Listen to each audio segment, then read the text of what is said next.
কাছাড়ে দুর্গাপূজা কমিটিকে সরকারি আর্থিক অনুদান হস্তান্তর। কাছাড় জেলায় মোট 1081টি পুজো কমিটিকে সরকারি অনুদান প্রদান। আজ শিলচরে প্রাথমিকভাবে 100টি কমিটিকে ডিমান্ড ড্রাফট হস্তান্তর। শারদীয় দুর্গোৎসব উপলক্ষে রাজ্য সরকারের পক্ষ থেকে প্রতিবারের মতো এবারও দুর্গাপূজা কমিটিগুলিকে আর্থিক সহায়তা প্রদান করা হয়েছে। কাছাড় জেলায় মোট 1081টি পুজো কমিটি এই সরকারি অনুদানের আওতায় এসেছে। এই অনুদান বিতরণের প্রথম ধাপে শুক্রবার শিলচরের গুরুচরণ বিশ্ববিদ্যালয়ের প্রেক্ষাগৃহে এক বর্ণাঢ্য অনুষ্ঠানের আয়োজন করা হয়। সেখানে উপস্থিত থেকে জেলা প্রশাসনের পক্ষ থেকে প্রাথমিকভাবে 100টি পুজো কমিটিকে ডিমান্ড ড্রাফটের মাধ্যমে আর্থিক সহায়তা হস্তান্তর করা হয়। অনুষ্ঠানে প্রধান অতিথি হিসেবে উপস্থিত ছিলেন শিলচরের বিধায়ক দীপায়ন চক্রবর্তী। এছাড়াও মঞ্চে উপস্থিত ছিলেন কাছাড়ের জেলায়ুক্ত মৃদুল কুমার যাদব, অতিরিক্ত জেলায়ুক্ত অন্তরা সেন, গুরুচরণ বিশ্ববিদ্যালয়ের রেজিস্ট্রার বিদ্যুৎ কান্তি পাল সহ অন্যান্য বরিষ্ঠ প্রশাসনিক আধিকারিক এবং বিশিষ্ট ব্যক্তিবর্গ। এদিন বক্তব্য রাখতে গিয়ে অতিথিরা জানান, আসামের বর্তমান সরকার সর্বদা সংস্কৃতি এবং ঐতিহ্য রক্ষার পাশাপাশি সাধারণ মানুষের কল্যাণে কাজ করছে। দুর্গোৎসব শুধু ধর্মীয় উৎসব নয়, এটি বাংলার সংস্কৃতি এবং সামাজিক সম্প্রীতির প্রতীক।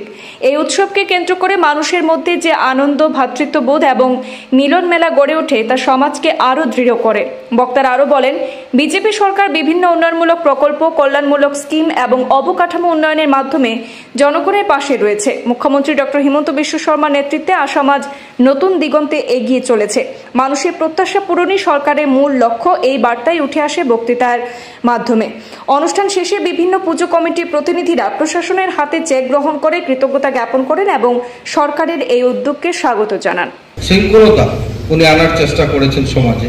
কি করে যে পুজো কোটি হয়, এক্সাক্ট ফিগার কি রয়েছে প্রত্যেকটা শহরের বা প্রত্যেকটা সমষ্টির, তার কিন্তু পরিসংখ্যান আমাদের কাছে আছে হয়তো, কিন্তু পারফেক্ট কোনো ফিগার কিন্তু আমি লক্ষ্য করেছি, আমি ছোটবেলা থেকে বড় হয়েছি, কিন্তু পারফেক্টলি কোনো ফিগার আমাদের কাছে থাকে না।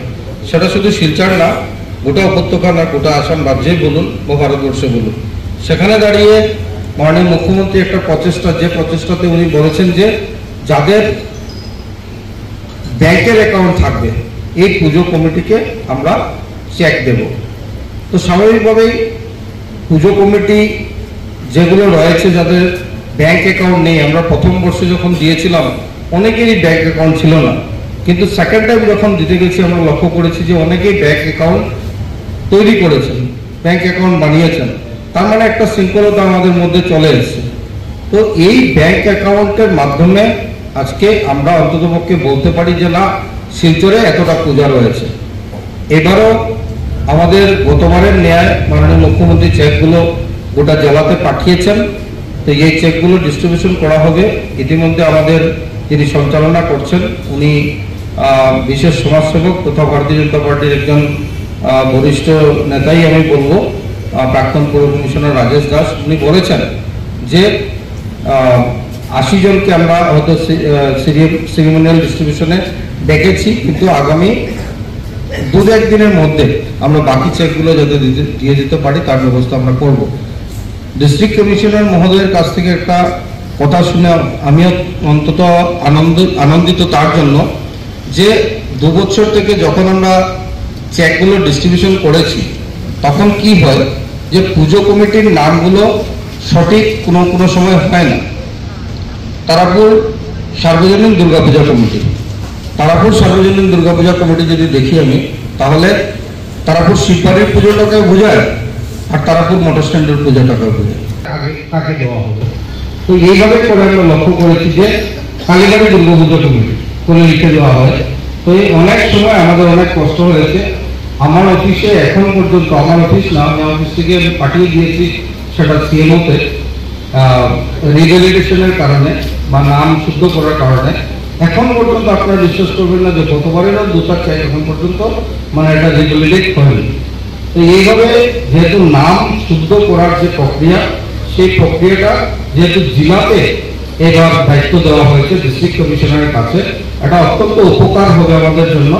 যে যদি কোনো চেক নাম ভুলের জন্য আপনারা ব্যাংকে জমা দিতে পারছেন না, তাহলে আমি শিলচরের কথা বলছি, আপনারা যারা শিলচরে আছেন তারা যে কোনো কেউ, আমার অফিস 11টা থেকে 5টা পর্যন্ত খোলা থাকে রোববার ছাড়া।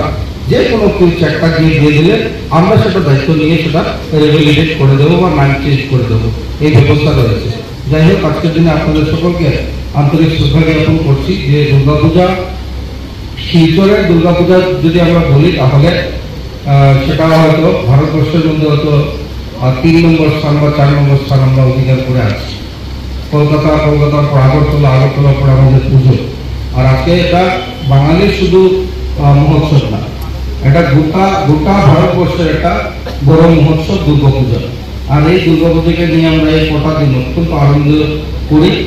এই আনন্দের মধ্যে যাতে আমাদের কোনো ধরনের মিসআন্ডারস্ট্যান্ডিং না হয়, ভুল বুঝাবুঝি না হয়, আমরা যাতে একটা শৃঙ্খলার মধ্যে থাকতে পারি, তার জন্য আপনারা যেভাবে প্রতিবারের যেভাবে কষ্ট করে এইগুলোকে করেন, আমি আশা রাখছি যে এইবারও এই কষ্ট করে আপনারা এই ব্যবস্থা করে দেবেন।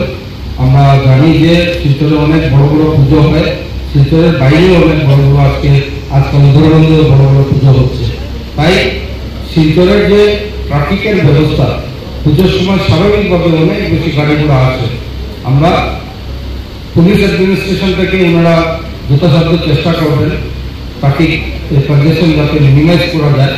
কিন্তু আমরা যারা ফেডারেলের দায়িত্বে রয়েছি, আমরাও যদি আমাদের ভলান্টিয়ারদেরকে প্রতিবারের মতো এইবারও যদি আমরা তাদেরকে অনুরোধ করতে পারি, তাহলে একটা ট্রাফিক কনজেশন দিক আমরা দুর্গাপুজো উপভোগ করতে পারবো। আমার একটা দৃঢ় বিশ্বাস রয়েছে। যাই হোক, আজকের দিনে বিশেষ কিছু না বলে, আপনাদের সময় নষ্ট না করে আমি আমার আপনাদের সকলের প্রতি আবারও গভীর শ্রদ্ধা নিবেদন করে আমার বক্তব্য শেষ করছি। বন্দে মাতরম, ভারত মাতা কি জয়। আমি অনুরোধ রাখবো যে এখন আমাদের চেক ডিস্ট্রিবিউশন প্রক্রিয়াটা শুরু করার জন্য হয়তো দাঁড়াচ্ছে নিচে যারা চেক সিগনেচারি আপনারা নিয়ে যাবেন, নাম ডেকে বেড়ে দেওয়া হবে। আমার মনে হয় বেশি সময় লাগবে না, 20 থেকে 30 মিনিটের মধ্যে সেটা সম্পন্ন হবে।